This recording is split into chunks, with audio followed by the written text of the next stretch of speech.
बिस्मिल्लाहिर्रहमानिर्रहीम सल्लल्लाहु अला हबीबिही मुहम्मदिन व अला आलिहि व असहाबिहि व बारिक वसल्लम वसल्लु अलैहि। कल हमने जो गुफ्तगू की थी तफसीर सुफियाना के मौजू पर, वो किसी फ़नी वजह से मिस्टेक हो गई, तो दोस्तों को मैं अपने वही पुरखुलूस नायाब तोहफ़ा खिदमत में पेश करने लगा हूँ। पहली बात तो ये है कि तफसीर सूफियाना आप समझते होंगे भी शायद ये कोई अनोखी तालीम है या अनोखी कोई शरीयत है। नहीं, सादे और साफ लफ्ज़ों में आप अर्ज़ कर दूँ, सूफिया करके दिखाते हैं, उलमा जो हैं वो बताते हैं। फॉर एग्ज़ाम्पल आपको एक मिसाल और आसानी से अर्ज़ कर दूँ कि जिस तरह आज आपकी साइंस नबी पाक सल्लल्लाहु अलैहि वसल्लम के फरमान मुबारक के रिसर्च कर रही है, तहकीक कर रही है और साबित कर रही है कि आपने जो आपकी ज़ात पाक ने जो फरमाया वह बरहक फरमाया। जो सूफिया हैं उसने फिर इस तरीके से इसको करके दिखाया, जिस तरह के हज़रत खालिद बिन वलीद रज़ियल्लाहु ताला जहर का प्याला आया तो आपने बिस्मिल्लाह शरीफ पढ़ के पी लिया। यानी है ना, बिस्मिल्लाह शरीफ जो अल्लाह ताला का नाम लेकर कोई चीज़ इस्तेमाल करो तो असर अपना उस पर तकलीफ़ या बुराई असर नहीं करेगी।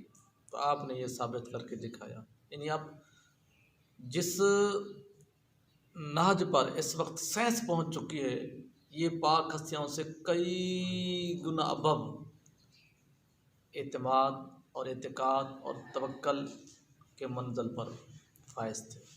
बरकत सूफिया किराम फरमाते हैं कि अनाम तालीम से वो हजरात मुराद हो सकते हैं जिन पर रब तआला की बातनी नेमतें नाजिल होती हैं, क्योंकि अल्लाह ताला की बातनी नेमतें भी हैं, ज़हरी नेमतें भी हैं, और जिन पर नूर का छींटा पड़ा। नूर से बात याद आ गई, हमने एक हदीस मुबारक में पढ़ा है, बल्कि हदीस मुबारक है या तफसीर में पढ़ा था कि नबी पाक सल्लल्लाहु अलैहि वसल्लम का नूर मुबारक अल्लाह ताला की रहमत के समंदर में गोता लगाया हुआ था। बशक्ल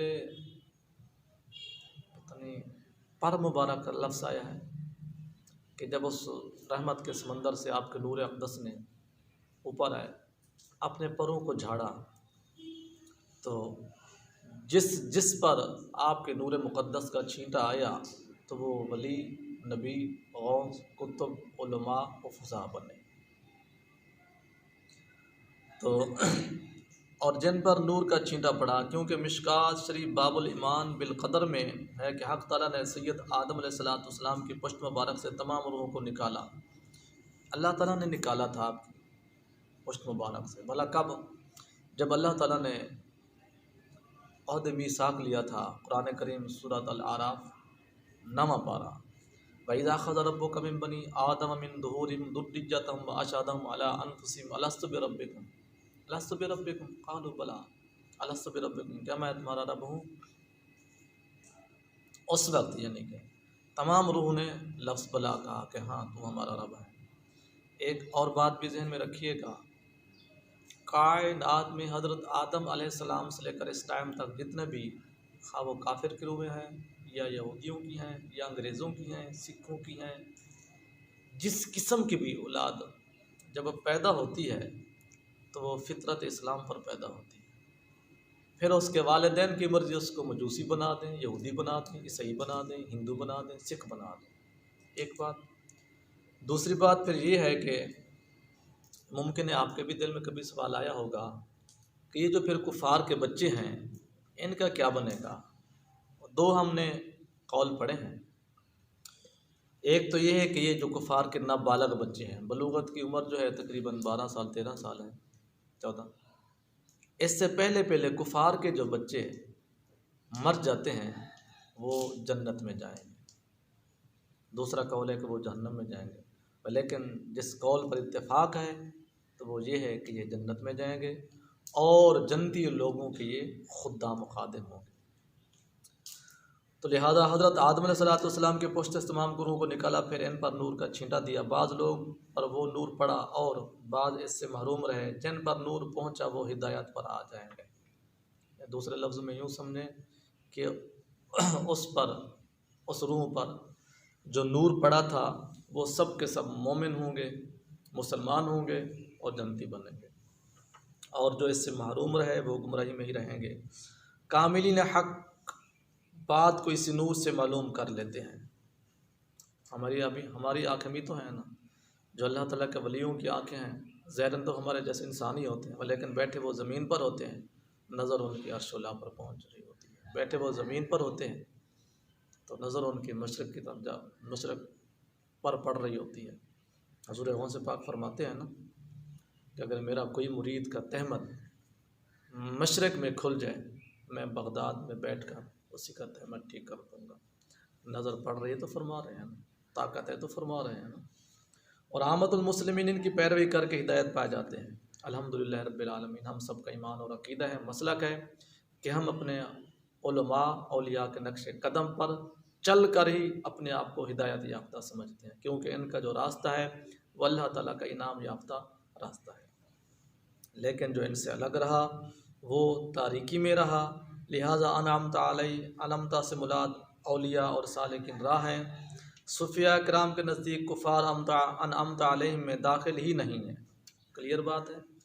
अल्लाह ताला ने जब ख़ुद ही फरमा दिया कि अनअमता अलैहिम, कि हमने इनाम फरमाया है अल्लाहु अलैहिम मिनन नबिय्यीन व सिद्दीकीन व शुहदा व सालिहीन, जब इनाम याफ्ता है ही जमात अम्बिया, सिद्दीकीन, शुहदा, सालिहीन, तो कुफ़ार इसमें किस तरह आ सकते हैं।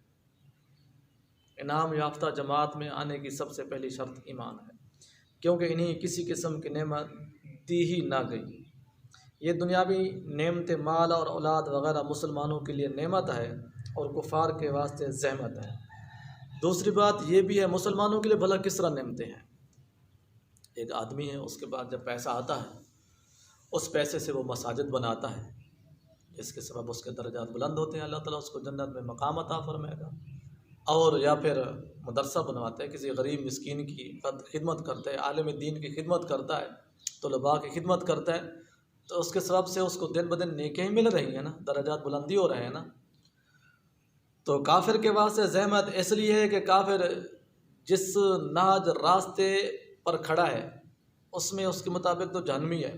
साफ ज़रिए उसने जो पैसा आगे इन्वेस्ट करना है, ख़र्च करना है, गैर शरई तरीके से ही करना है ना। साफ ज़रिए जितना गैर शरई तरीके से उसका पैसा इन्वेस्ट होता रहेगा उतना ही वो आगे उसके लिए ज़्यादा आज़ाद। इससे मुसलमान की नेक अमाल में तरक्की होती है और कुफ़ार की सरकशी बढ़ती है। जिसको आसान लफ्ज़ में यूँ समझ लें कि जब एक दुनियादार के पास पैसा आता है, उस पैसे के बलबूते वो बंदा माज़अल्लाह शराब पी लेता है। अब पैसे ने उसको गुनाह के करीब कर दिया ना। पैसे के घुनमान में आकर वो किसी को नाहक कत्ल कर देता है। पहले एक गुनाह था, अब दूसरा हो गया। पैसे की घुमंड में आकर वो किसी से ज़्यादती ज़िना कर लेता है, बढ़ता गया गुनाह। पैसे की ही वजह से वो ज़कात नहीं देता। जब मुसलमान इसमें गिरफ्त में आ रहा है, अगर इन पर शरीयत के मुताबिक अमल ना करें तो जो कुफ़ार पहले ही से वो जहन्नमी हैं, तो जब उनके पास पैसा आएगा तो उन्होंने मज़ीद इसमें अज़ाब में मुब्तला ही होना है।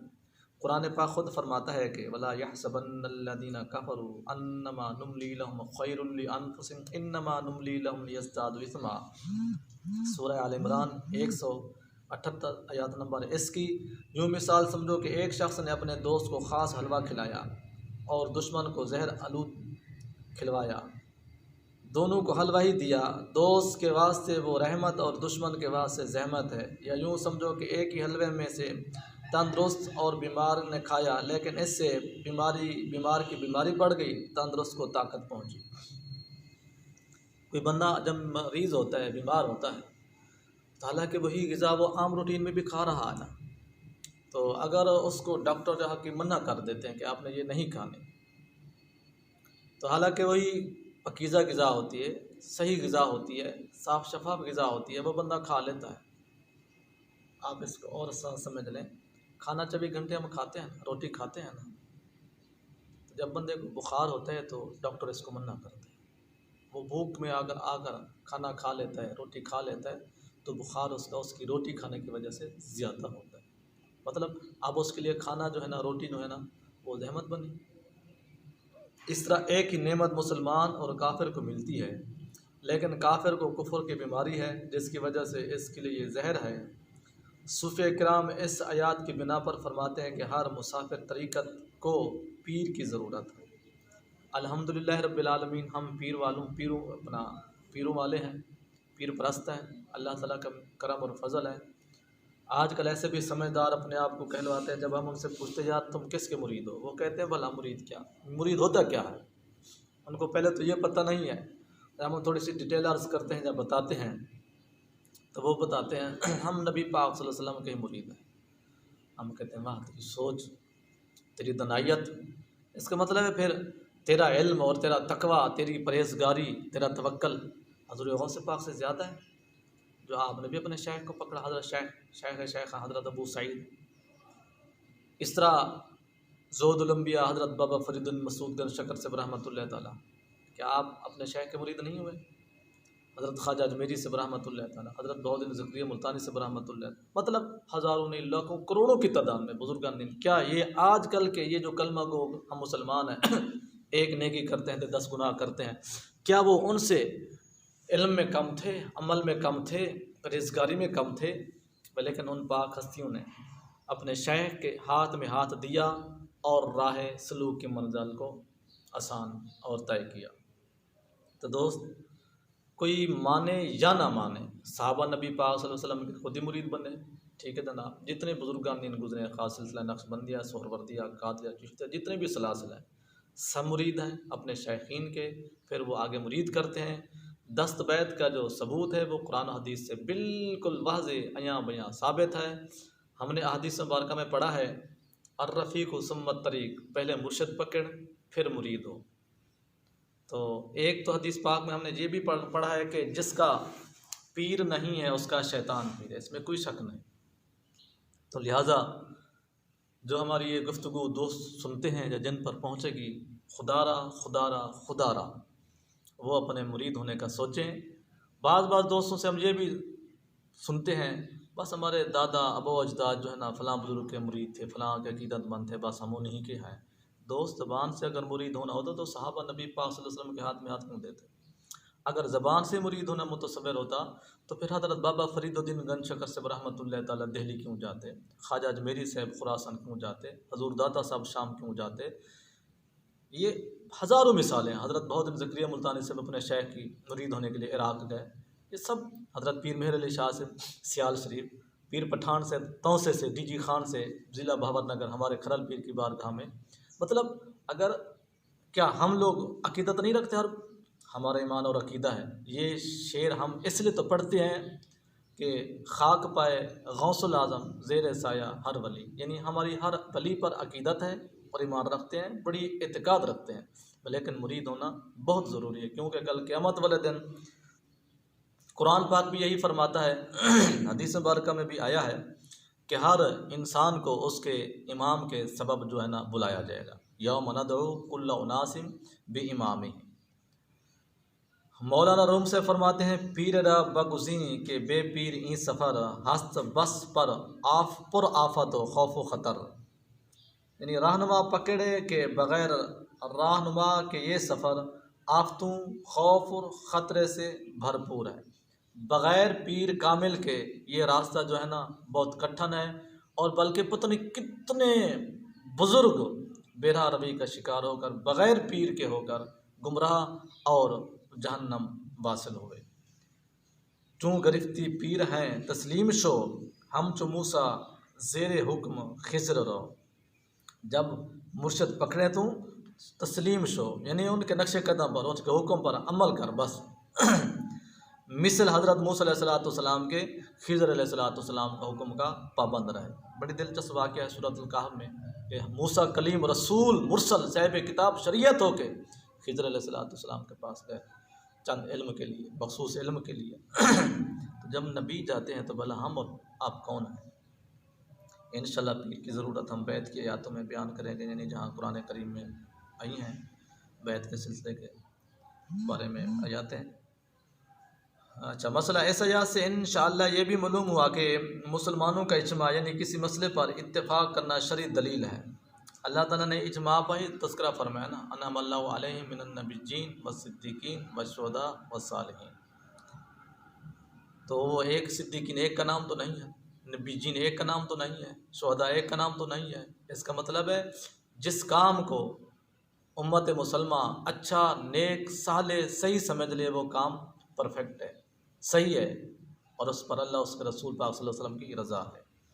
जो शख्स के उम्मत की जमात से अलहदा हुआ वो इस बकरी की तरह ख़तरे में है जो अपने गला से अलग हो जाए। जिस तरह भेड़िया इस बकरी को खा जाता है, इस तरह शैतान ऐसे मुसलमानों को जल्दी गुमराह कर देता है। इसमें कोई शक नहीं, इसमें कोई शक नहीं। और जिस तरह दना कहते हैं एक एक है, दो 11 है।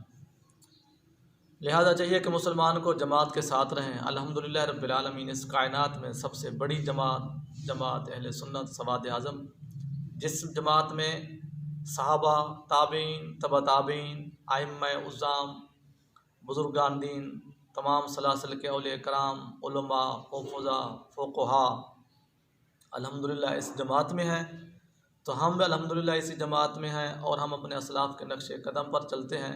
बड़ी बड़ी बड़ी गुफ्तगू, काश आज ही, हालांकि हमने काफ़ी कोशिश की है कि इस दर्स में कोई कमी ना रहे, लेकिन जो कल इसका हमने रिकॉर्ड किया था, ऐसे ऐसे नायाब नुक्ते, उस वक्त तो क्योंकि अल्लाह ताला की तरफ से एक जहन भी मुतवज्जह होता है, तवज्जो भी मुतवज्जह होती है।